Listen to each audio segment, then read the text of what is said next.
La mañana del 15 de marzo de 1990 amaneció cubierta por un cielo gris y pesado sobre el pequeño pueblo de San Martín Texmelucán, Puebla. Las nubes oscuras anunciaban lluvia, pero nada parecía fuera de lo normal en aquella comunidad, donde todos se conocían y cada día transcurría de la misma manera, como si el tiempo se hubiera detenido. En una casa humilde de adobe pintada de azul cielo, Carmen Flores, de 42 años, comenzaba su rutina diaria. Desde la cocina preparaba el desayuno mientras la radio encendida transmitía las noticias de la mañana. El aroma del café recién colado se mezclaba con el de las tortillas calientes, llenando el ambiente de una sensación familiar y reconfortante. «Apúrense, niñas, que ya se les va a hacer tarde», gritó Carmen, sin apartar la vista del comal. Sus hijas, Alejandra de 12 años y Sofía de 14, se preparaban para ir a la secundaria técnica número 47, ubicada a poco más de 3 kilómetros del centro del pueblo. Alejandra fue la primera en aparecer. Llevaba el uniforme azul marino perfectamente planchado, las trenzas bien hechas y los libros cuidadosamente acomodados. Era responsable, aplicada y siempre se aseguraba de cumplir con todas sus tareas. Para ella, llegar temprano a la escuela no era una obligación, sino una costumbre. Sofía, en cambio, bajó las escaleras casi corriendo, abrochándose la camisa blanca mientras sonreía con picardía. Su cabello suelto y su actitud despreocupada contrastaban con la seriedad de su hermana menor. «Mamá, ¿me das para el camión?», preguntó Sofía, extendiendo la mano mientras tomaba una tortilla con frijoles. Carmen le entregó las monedas necesarias, pero en ese instante sintió algo extraño, una sensación difícil de explicar, como si el ambiente estuviera cargado de una tensión invisible. Era solo un presentimiento, uno que jamás olvidaría. Si estás disfrutando esta historia, suscríbete al canal y déjanos en los comentarios desde qué parte del mundo nos estás viendo. Tu apoyo nos ayuda a seguir contando historias que no deben ser olvidadas. A las 7:15 de la mañana, las hermanas Flores salieron de casa con sus mochilas de tela color café, cosidas a mano por su madre especialmente para ese ciclo escolar. Alejandra llevaba sus cuadernos ordenados por materia, mientras que la mochila de Sofía estaba tan llena que parecía a punto de romperse, escondiendo entre libros y libretas algunos dulces que había guardado en secreto. Caminaron juntas por la calle empedrada, rumbo a la parada del autobús.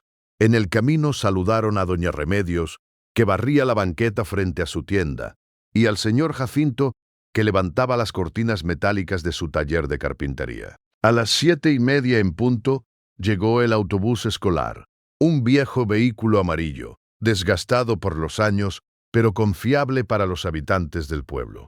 Al volante estaba don Aurelio, un conductor de 58 años, con más de una década transportando estudiantes. «Buenos días, muchachitas», saludó con su voz habitual. Alejandra se sentó, como siempre, en la tercera fila del lado derecho, junto a la ventana. Sofía eligió su asiento habitual unos lugares más atrás, del lado izquierdo, desde donde solía platicar con sus amigas durante el trayecto. La ruta era conocida por todos. Una carretera federal que conectaba varios pueblos de la región, considerada segura y utilizada durante generaciones sin incidentes graves. Sin embargo, esa mañana algo no encajaba. Don Aurelio notó más camiones de carga de lo habitual y algunos vehículos que no reconocía. Aún así, continuó su recorrido. A las 8:45 de la mañana, cuando las clases ya habían comenzado, la profesora Esperanza Mendoza pasó lista en el salón de segundo grado. «Flores Herrera, Alejandra», dijo en voz alta. Nadie respondió. Repitió el nombre. El silencio se hizo incómodo. En otro salón, la profesora Rosa Elena hacía lo mismo. «Flores Herrera, Sofía». Tampoco hubo respuesta. Al principio, las maestras pensaron que las hermanas habían faltado por algún motivo familiar. En San Martín, No era raro que los estudiantes se ausentaran para ayudar en casa o en las cosechas. Pero, durante el recreo, María José, la mejor amiga de Sofía, se acercó preocupada. Maestra, Sofía me dijo ayer que hoy traería las fotos de su quinceañera. Ella nunca falta cuando promete algo, dijo con los ojos llenos de inquietud. Minutos después, Carlos, compañero de Alejandra, comentó algo similar. Alejandra me pidió mi libro de matemáticas porque olvidó el suyo. Dijo que hoy me lo devolvería en el recreo, pero no vino. La preocupación comenzó a crecer. Durante la hora de la comida, la directora Magdalena Cortés decidió llamar a la casa de la familia Flores para confirmar lo ocurrido. El teléfono público del barrio, ubicado en la tienda de don Evaristo, sonó varias veces hasta que Carmen llegó corriendo, con el delantal puesto y las manos aún mojadas. Bueno, habla Carmen Flores, dijo jadeando. Señora Flores, le habla la directora de la secundaria. Quería preguntarle por qué sus hijas no asistieron hoy a clases. Hubo un silencio largo, muy largo. ¿Cómo que no fueron?, respondió Carmen con la voz quebrada. Ellas salieron a las 7:15 y se subieron al camión escolar, como todos los días. Ese fue el momento exacto en que la tranquilidad del pueblo se rompió para siempre. La directora Magdalena Cortés sintió un escalofrío recorrerle la espalda tras escuchar las palabras de Carmen. Intentó mantener la calma, aunque su corazón comenzaba a latir con fuerza. Señora Flores, permítame investigar qué ocurrió. Le prometo que le llamaré en cuanto tenga información, dijo con voz profesional, aunque por dentro ya estaba profundamente alarmada. Colgó el teléfono y sin perder tiempo, se dirigió al estacionamiento de la escuela. Allí, como cada día durante los recesos largos, se encontraba don Aurelio, revisando el motor del autobús escolar. Don Aurelio, necesito hacerle unas preguntas muy importantes, dijo la directora con evidente urgencia. El conductor levantó la vista, limpiándose las manos con un trapo. Claro, profesora. Dígame, ¿las hermanas Flores se subieron hoy a su camión? Don Aurelio frunció el ceño, como si la pregunta le pareciera innecesaria. Sí, como siempre. Alejandra se sentó en su lugar de siempre, tercera fila del lado derecho. Sofía atrás, del lado izquierdo. Las traje y las dejé aquí a las 8 en punto. La directora sintió que algo no cuadraba. Don Aurelio, las niñas nunca llegaron a sus salones. Pasaron lista y no estaban. El rostro del conductor cambió por completo. La seguridad con la que había hablado segundos antes se desvaneció. Eso no puede ser. Profesora, yo las vi bajar. Pero mientras hablaba, su voz ya no sonaba tan firme. Sofía incluso se despidió con la mano. Como siempre, añadió, aunque ahora parecía más un intento de convencerse a sí mismo. La directora respiró hondo. Necesito que recuerde todo el trayecto. Cada detalle. Por favor. Don Aurelio cerró los ojos y comenzó a reconstruir mentalmente la mañana. Salimos del pueblo a las 7:30. Todo normal hasta llegar a la curva de los encinos. ¿Qué pasó ahí?, preguntó la directora con el corazón acelerado. Vi una camioneta blanca detenida en el acotamiento. Pensé que era alguien con problemas mecánicos. ¿Una camioneta blanca? Sí. Parecía nueva. No era de por aquí. Yo conozco todos los vehículos del pueblo. Don Aurelio tragó saliva. Había dos hombres parados junto a ella. No les vi bien la cara porque pasé rápido. Uno levantó la mano, como saludando. Y eso me pareció raro. El estómago de la directora se encogió. Don Aurelio, necesito que sea completamente honesto conmigo. Vio a las niñas bajar del camión. El conductor permaneció en silencio varios segundos. Luego caminó lentamente hacia el autobús y subió como si quisiera revivir el momento exacto. Después de unos minutos, bajó con el rostro pálido. Profesora, ahora que lo pienso, cuando llegamos, me bajé rápido porque una llanta estaba baja. Los alumnos se bajaron solos, como siempre, pero no recuerdo haber visto específicamente a Alejandra y Sofía bajar. Su voz comenzó a temblar. Siempre doy por hecho que todos bajan, pero esta vez no las vi. La revelación cayó como un golpe seco. Dios mío. ¿Y si algo les pasó en el camino?, murmuró don Aurelio. La directora no respondió. Dio media vuelta y caminó rápidamente hacia su oficina. Cerró la puerta y marcó el número de la policía municipal. Policía Municipal de San Martín Texmelucan, respondió una voz ronca. Habla la profesora Magdalena Cortés, directora de la Secundaria Técnica 47. Necesito reportar una situación grave. 2 alumnas desaparecieron esta mañana en el trayecto de su casa a la escuela. Hubo una breve pausa. ¿Desde cuándo no se sabe de ellas?, preguntó el comandante Rojas. Desde hoy. Se llaman Alejandra y Sofía Flores Herrera, de 12 y 14 años. Su madre las vio subir al autobús escolar, pero nunca llegaron a clases. El comandante suspiró. Profesora, muchas veces los jóvenes se van por ahí con amigos o se escapan de clases. La directora apretó los dientes. Comandante, estas niñas son ejemplares. Nunca faltan sin permiso. Y hay un testimonio sobre una camioneta sospechosa en el trayecto. Hubo otro silencio. Está bien. Iré con un elemento a tomar los datos, respondió finalmente, sin demasiada convicción. Mientras tanto, la directora volvió a llamar a Carmen Flores. Para ese momento, el rumor ya se había esparcido por el barrio. Varias vecinas rodeaban a Carmen cuando llegó nuevamente al teléfono de don Evaristo. Señora Flores, la policía ya fue notificada. Vendrán a investigar, dijo la directora intentando sonar tranquila. Carmen sentía que el suelo se abría bajo sus pies. ¿Usted cree que les haya pasado algo malo? Mis hijas son buenas.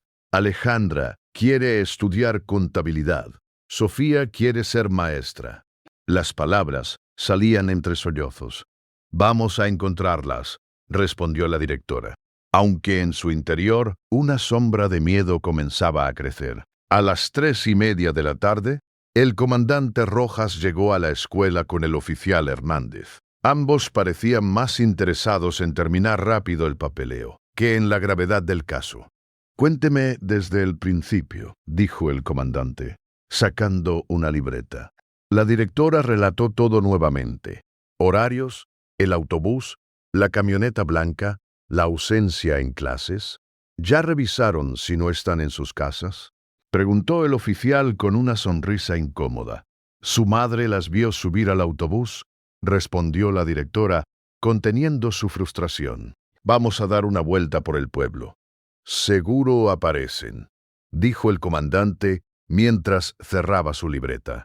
La directora supo en ese instante que nadie iba a tomarse esto tan en serio como debería. La tarde avanzaba lentamente, pero para Carmen Flores el tiempo parecía haberse detenido. No podía quedarse sentada. No podía esperar. Algo dentro de ella le decía que cada minuto contaba. Acompañada por doña Remedios y otras vecinas, comenzó a recorrer el pueblo una vez más. Entraron a cada tienda, golpearon puertas, preguntaron a todo aquel que se cruzaba en su camino. ¿Ha visto a mis hijas? ¿Las vio pasar esta mañana? Iban con uniforme azul. Las respuestas eran siempre las mismas.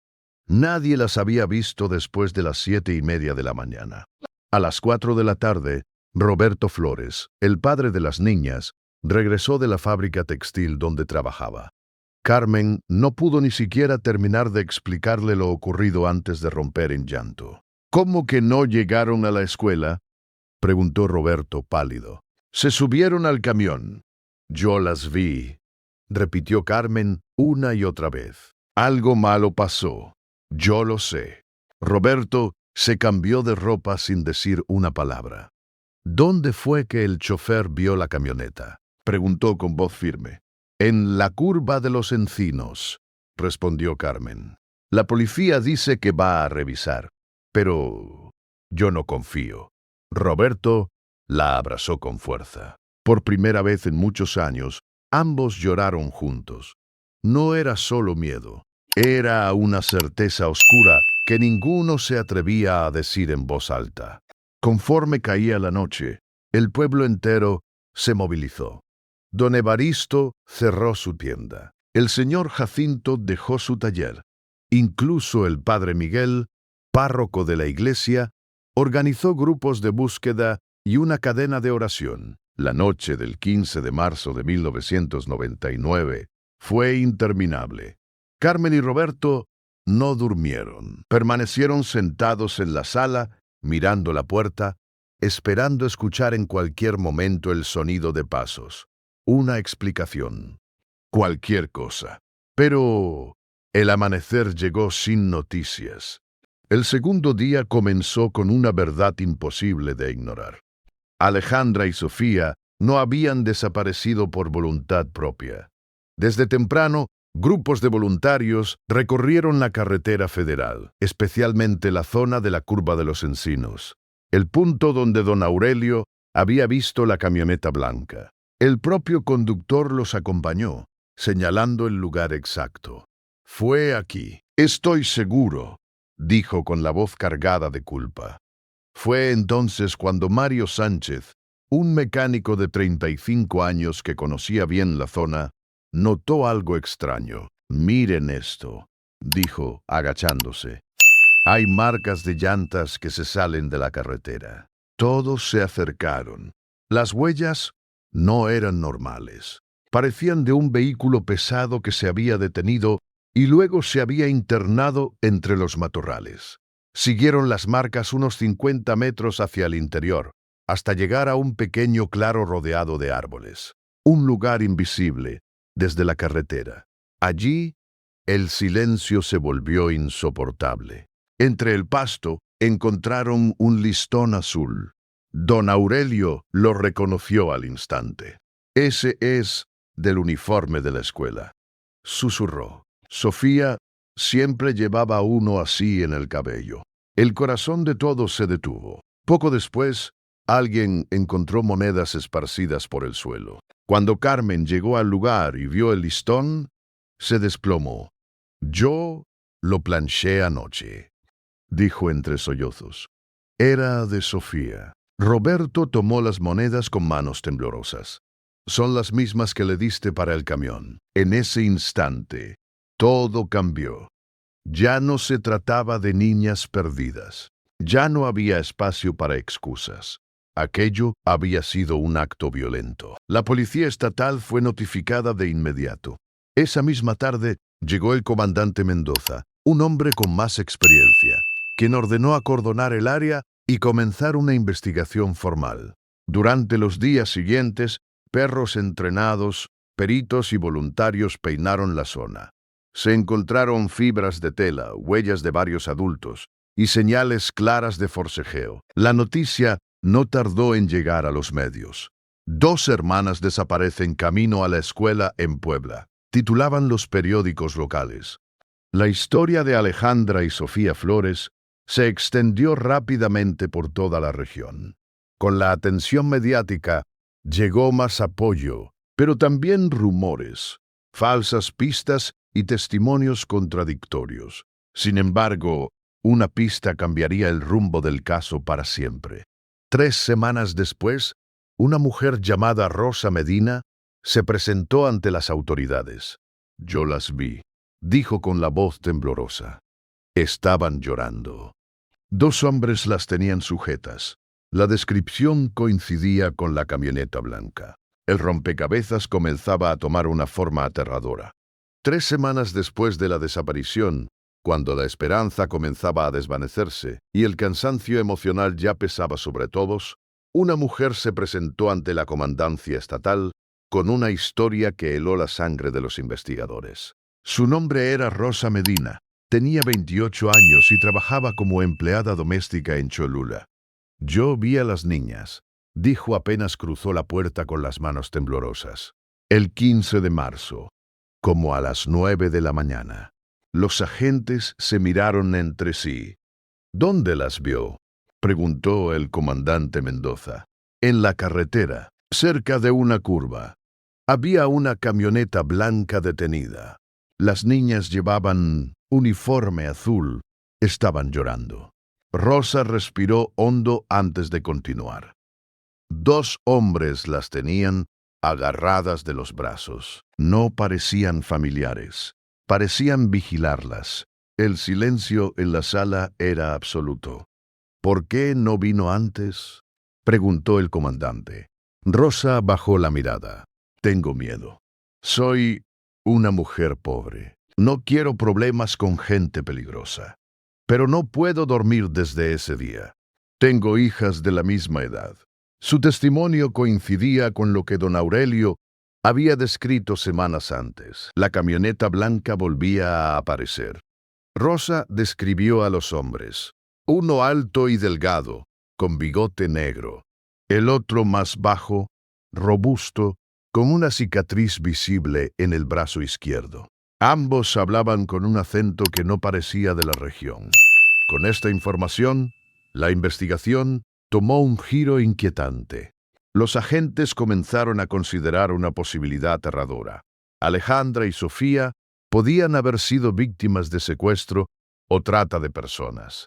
En 1990, este tipo de crímenes comenzaban a incrementarse en zonas rurales, donde la vigilancia era escasa y las denuncias solían ser minimizadas. El comandante Mendoza ordenó revisar todos los vehículos blancos registrados en un radio de 100 kilómetros.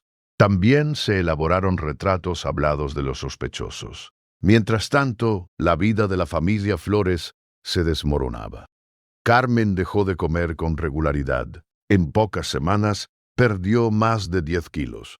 Roberto faltaba constantemente al trabajo para unirse a las búsquedas, hasta que finalmente perdió su empleo. La casa, antes llena de risas, se volvió silenciosa. Solo se escuchaban los sollozos de una madre que se negaba a rendirse. La comunidad intentaba ayudar como podía. Se organizaron colectas, turnos para llevar comida y vigilias nocturnas. Pero conforme pasaban los días sin resultados, la esperanza se volvía frágil. Un mes después, otra pista sacudió la investigación. Un comerciante de ganado llamado Esteban Morales se presentó ante las autoridades con un relato perturbador. «Vi a 2 niñas. Estaban en muy malas condiciones», dijo. «Fue en un rancho cerca de Atlisco». Aseguró que las menores coincidían con las descripciones de Alejandra y Sofía. Estaban demacradas, asustadas, vigiladas constantemente por un hombre armado. «Cuando intenté acercarme, me amenazó con un machete», explicó. «Me dijo que me largara si no quería. Problemas». El rancho tenía nombre, El Jazmín. Pertenecía a Severino Gutiérrez, un hombre con antecedentes por violencia y delitos menores. Cuando la policía llegó al lugar, Gutiérrez ya había desaparecido. Sin embargo, lo que encontraron fue inquietante. Una habitación pequeña con cerrojos externos, restos de comida que sugerían más personas de las registradas. Señales claras de que alguien había sido retenido allí. La búsqueda de Severino se volvió prioridad, pero parecía haberse esfumado. Para Carmen y Roberto, esta nueva información era una mezcla cruel de esperanza y dolor. La posibilidad de que sus hijas hubieran estado vivas semanas después del secuestro les daba fuerzas, pero también los atormentaba. El pueblo entero se movilizó. Marchas, carteles, misas, oraciones. «Alejandra y Sofía no son solo hijas de una familia», dijo el padre Miguel en una homilía. «Son hijas de toda esta comunidad». Pero los meses pasaron y luego los años. Las pistas se enfriaron. Las autoridades redujeron recursos. El caso comenzó a quedar en el olvido oficial. Para Carmen y Roberto, la búsqueda jamás terminó. Para 1992, 2 años después de la desaparición, la realidad se volvió aún más cruel. Las autoridades estatales comenzaron a usar una palabra que Carmen odiaba escuchar: caso frío. Según los informes oficiales, ya se habían agotado todas las líneas de investigación viables. No había nuevos testigos confiables, no había sospechosos detenidos y el principal implicado, Severino Gutiérrez, había desaparecido sin dejar rastro. Para el sistema, el caso estaba estancado. Para Carmen Flores, apenas comenzaba una nueva etapa. Ella se negó a aceptar que la historia de sus hijas terminara en un archivo olvidado.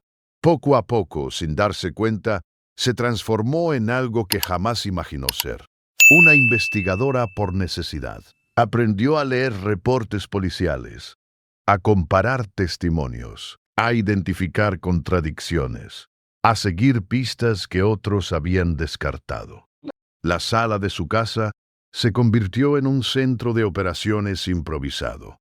Mapas pegados en las paredes, fotografías de posibles sospechosos, fechas, nombres, direcciones escritas una y otra vez. Cada pista, por pequeña que fuera, representaba una posibilidad.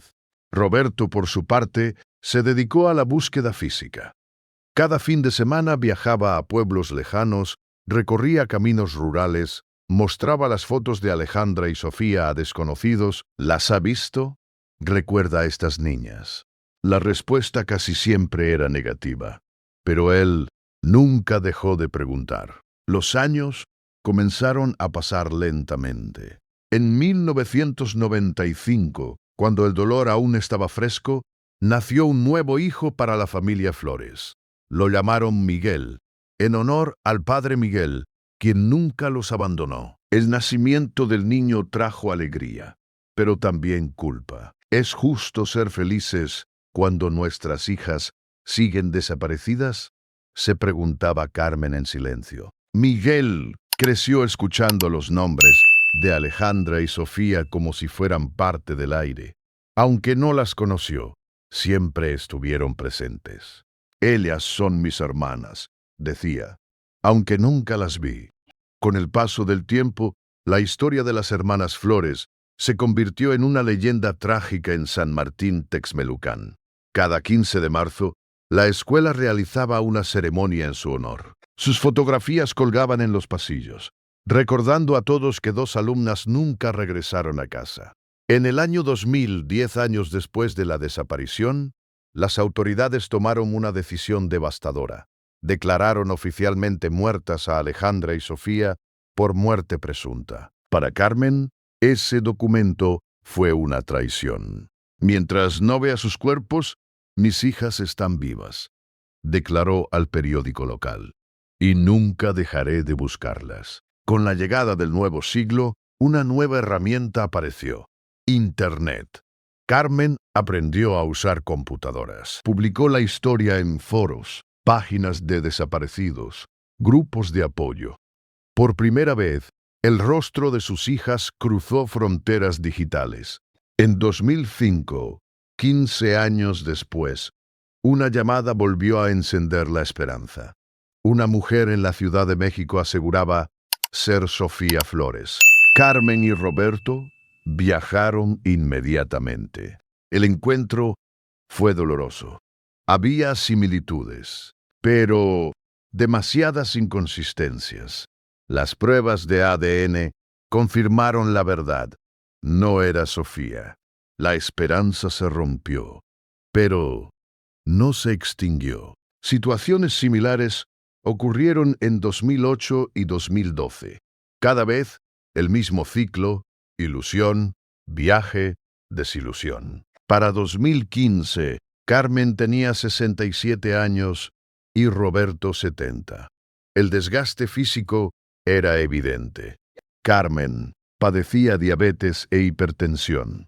Roberto desarrolló problemas cardíacos y artritis. Miguel, ahora un joven adulto, se convirtió en su principal apoyo. Organizó archivos digitales, creó páginas web, ayudó a clasificar información. Mi mayor deseo, decía Miguel, no es encontrarlas vivas o muertas, es que mis padres tengan paz. Pero el tiempo no se detiene, y el dolor tampoco. Para 2018 habían pasado 28 años desde aquella mañana gris de marzo. El tiempo había dejado huellas profundas en la familia Flores. Carmen, ya con casi 70 años, comenzaba a mostrar un deterioro evidente en su salud. Los médicos fueron claros.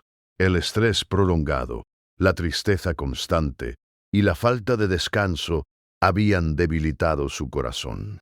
Roberto, por su parte, enfrentaba algo aún más cruel. Había comenzado a sufrir episodios de confusión. A veces se levantaba de madrugada, miraba el reloj y preguntaba, ¿ya se fueron las niñas a la escuela? Cada vez que Carmen escuchaba esa pregunta, sentía que algo se rompía dentro de ella. Todavía no, Roberto, respondía, aunque sabía que él ya no distinguía entre pasado y presente. Miguel, ahora adulto, asumió un rol que nunca pidió, ser el cuidador de sus padres y el guardián de la memoria de sus hermanas. Digitalizó documentos, ordenó fotografías, creó un sitio web dedicado exclusivamente al caso. Si yo no continúo, nadie lo hará, pensaba. En 2020, la pandemia obligó a la familia a detener los viajes. El encierro trajo silencio y reflexión. A veces me pregunto si hice bien en dedicar mi vida a buscarlas, confesó Carmen una tarde. Tal vez debí ser mejor madre para ti, Miguel. Miguel tomó sus manos con firmeza. Mamá, tú me enseñaste lo que es el amor verdadero. Nunca abandonaste a tus hijas. Eso me formó más que cualquier otra cosa. Durante 2021 y 2022, la familia se enfocó en ordenar 3 décadas de información. La idea era clara. Si ellos ya no podían seguir, alguien más debía hacerlo. Pero el tiempo no perdona. En enero de 2023, Roberto Flores falleció a los 78 años. Sus últimas palabras fueron un susurro. No dejes de buscar. El funeral fue multitudinario. El pueblo entero acudió a despedir al hombre que jamás se rindió. Para Carmen, la pérdida fue devastadora. Tu papá peleó una buena pelea, le dijo a Miguel. Ahora nos toca a nosotros. 2 meses después, marzo de 2024, exactamente 34 años después de la desaparición, algo completamente inesperado ocurrió. Un grupo de estudiantes de arqueología de la Universidad Autónoma de Puebla realizaba prácticas en una zona rural cercana a Atlixco, no muy lejos del antiguo rancho El Jazmín.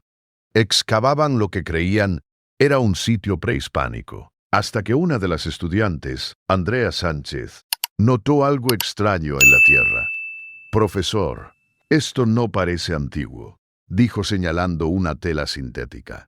El doctor Raúl Méndez se acercó. Con extremo cuidado continuaron excavando.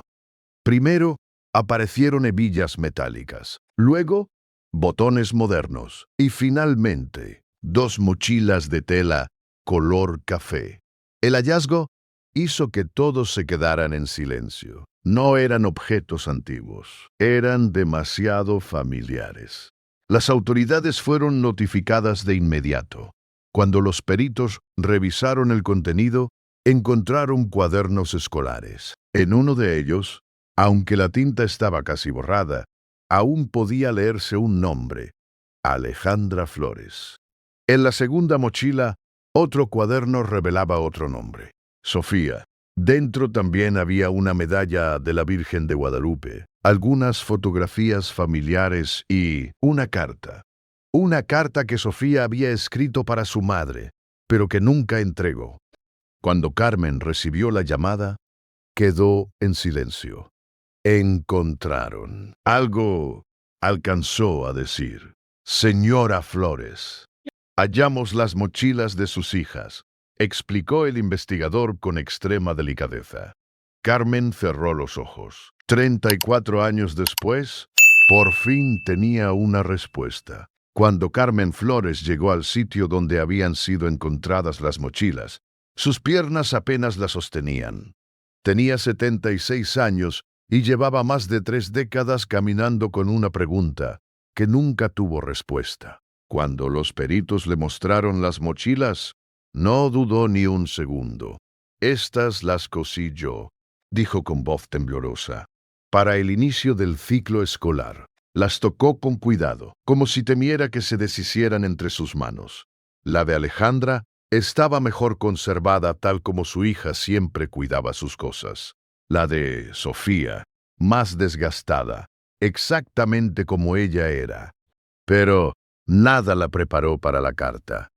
Una hoja amarillenta, protegida durante décadas por el plástico de un cuaderno. La letra era inconfundible. Carmen comenzó a leer en voz alta, pero su voz se quebró a la mitad.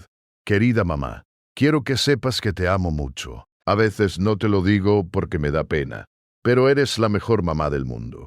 Cuando sea grande, quiero ser maestra como la profesora Mendoza y cuidarte cuando seas viejita como tú nos cuidas a Alejandra y a mí. Con amor, Sofía». Carmen no pudo continuar. Lloró durante horas. No solo lloraba por la confirmación implícita de lo que siempre temió, sino porque, después de 34 años, tenía algo nuevo de sus hijas entre las manos. Miguel, ahora con 29 años, se convirtió en su sostén. Coordinó con las autoridades, habló con peritos, medios y fiscales. El área fue acordonada y comenzó una búsqueda forense exhaustiva. Durante semanas, especialistas utilizaron georradares, perros entrenados y excavaciones milimétricas, hasta que finalmente ocurrió. A pocos metros del lugar donde aparecieron las mochilas, se encontraron restos óseos humanos. 2.